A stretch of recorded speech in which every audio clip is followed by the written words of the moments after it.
Du coup, moi, je vais commencer par vous lire le communiqué qui a été co-signé par 200 organisations. La loi Asile et Immigration marque un tournant que nos collectifs, associations, syndicats et organisations ne peuvent accepter. Elle reprend de nombreuses idées de l'extrême droite, comme la préférence nationale, et aura des conséquences terribles sur la vie de centaines de milliers d'habitants étrangers sur le sol français. Il s'agit de la loi la plus régressive depuis 40 ans.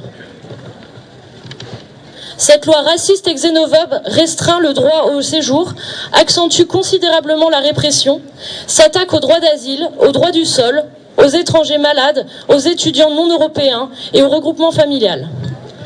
L'attaque contre l'hébergement d'urgence, le durcissement de l'accès aux prestations sociales dont les allocations familiales et les aides au logement vont jeter des familles à la rue ou dans les bras de marchands de sommeil. Cette loi va précariser davantage les travailleurs, les lycéens, les étudiants, avec ou sans papier. L'arbitraire préfectoral est encore renforcé, le refoulement aux frontières, la délivrance systématique d'OQTF et d'IRTF et l'allongement de leur durée. Cette loi s'attaque aux libertés publiques, bafoue les droits fondamentaux tels que le droit d'asile et réinstaure la double peine et fait honte à la France, qui prétend défendre les valeurs d'égalité et les droits humains. Nous appelons à soutenir toutes les luttes, notamment le 21 janvier prochain à Lorient et Quimper, dont les infos vous seront diffusées rapidement. Nous invitons également chacun à rencontrer les différentes organisations associatives et syndicales présentes aujourd'hui à la suite des prises de parole. Bonjour, je vais donc vous lire une tribune signée par plus de 70 associations nationales, dont la Ligue des droits de l'homme. Contre la loi de la honte, restons mobilisés. Nous, associations, collectifs de personnes exilées, collectivités accueillantes et syndicats, demeurons scandalisés par la récente adoption du projet de loi Asile et Immigration, ainsi que par les méthodes utilisées par l'exécutif pour y parvenir. Nous appelons à une forte mobilisation nationale les 14 et 21 janvier contre cette loi de la honte, avant la décision du Conseil constitutionnel. Le gouvernement a fait le choix d'un texte cruel qui, depuis sa version initiale, remet en cause des droits fondamentaux et des engagements internationaux de notre pays. Depuis près d'un an et demi, il n'a tenu compte ni de la parole des personnes concernées par ce texte, ni des recommandations et propositions formulées par les chercheurs et chercheuses, associations, collectifs ou élus, pour répondre aux enjeux de l'accueil et de la solidarité. Au contraire, pour obtenir coûte que coûte l'approbation du groupe Les Républicains, l'exécutif a laissé se propager des discours et mesures xénophobes dès l'examen de la loi par le Sénat. Alors qu'il était encore temps de retirer le texte après l'adoption de la motion de rejet par l'Assemblée nationale, le choix désastreux a été fait de leur donner l'avantage en convoquant une commission mixte paritaire. Cette loi concrétise une victoire de l'extrême droite et de ses idées. Dans ce marasme, il est choquant de constater que les personnes étrangères ne sont, une fois de plus, qu'une variable d'ajustement pour satisfaire des calculs politiciens. Depuis des mois, le gouvernement n'a cessé de clamer ne pas faire d'alliance avec des partis d'extrême droite ou prenant leurs idées. Des millions de Françaises et Français seront aux urnes en 2017 et 2022 pour leur faire barrage en donnant leur voix à Emmanuel Macron. Aux côtés du ministre de l'Intérieur, le gouvernement de l'époque n'a eu de cesse, dès l'été 2022, de construire la figure parfaite de l'étranger comme bouc émissaire, responsable de tous les maux, dangers, actes délictueux ou criminels, en employant les amalgames les plus honteux.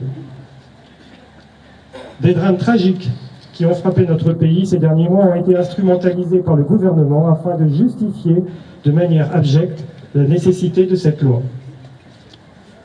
Toutes ces belles œuvres, tous ces renoncements, pour qu'un impact sur la vie des citoyennes et des citoyens.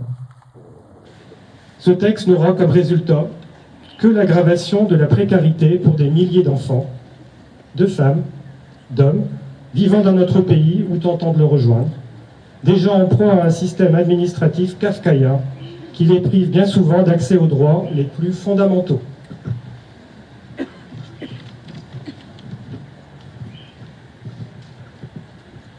Est-ce de cela dont notre pays a aujourd'hui besoin? Fragiliser les conditions de vie de milliers de personnes? Augmenter l'arbitraire des décisions qui les concernent? L'augmentation des inégalités sociales et le renforcement d'un système administratif discrétionnaire et judiciaire affaibli n'ont jamais conduit une société à davantage de sérénité et de cohésion. Le Conseil constitutionnel a été saisi, notamment par le président de la République.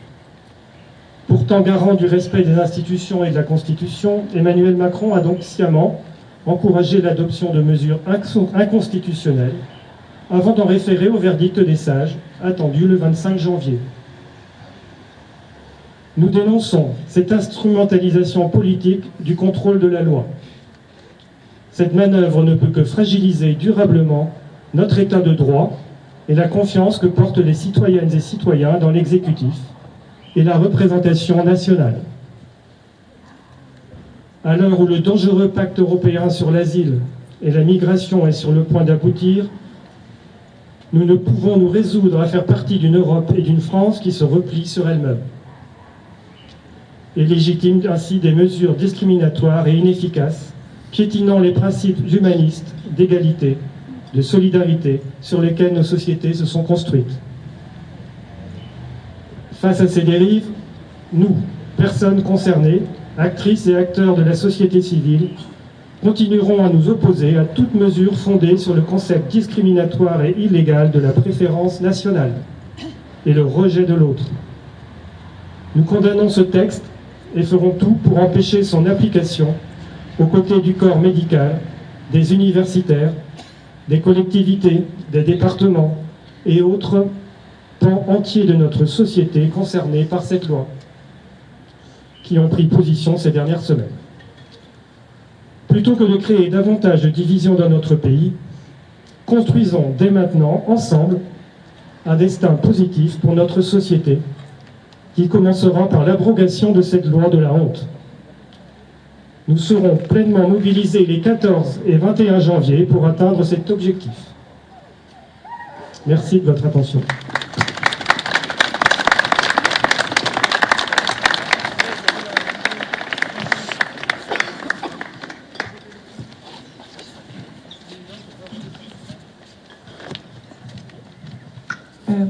Je représente 100 points à toi. Les migrations sont une réalité qui traverse nos espaces nationaux mis en frontière. Une vraie politique doit prendre en considération la réalité nationale et la réalité migratoire. Nous réclamons une République bienveillante qui encadre et soutient l'hospitalité pratiquée par des individus, des collectifs, des associations, des ONG. Les problèmes internationaux qui produisent les migrations ne peuvent être ignorés.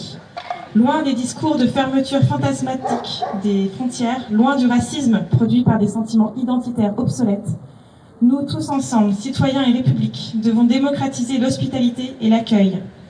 Les exilés accueillis peuvent alors se construire eux-mêmes, soutenus dans leurs désirs et leurs attentes, en adéquation avec les conditions d'accueil que nous pouvons leur fournir. L'hospitalité a toujours été une régulation sociale, elle doit le redevenir en tant que valeur démocratique. Nous refusons catégoriquement la nouvelle loi immigration, liberticide, inégalitaire, fratricide, contraire aux valeurs de notre République.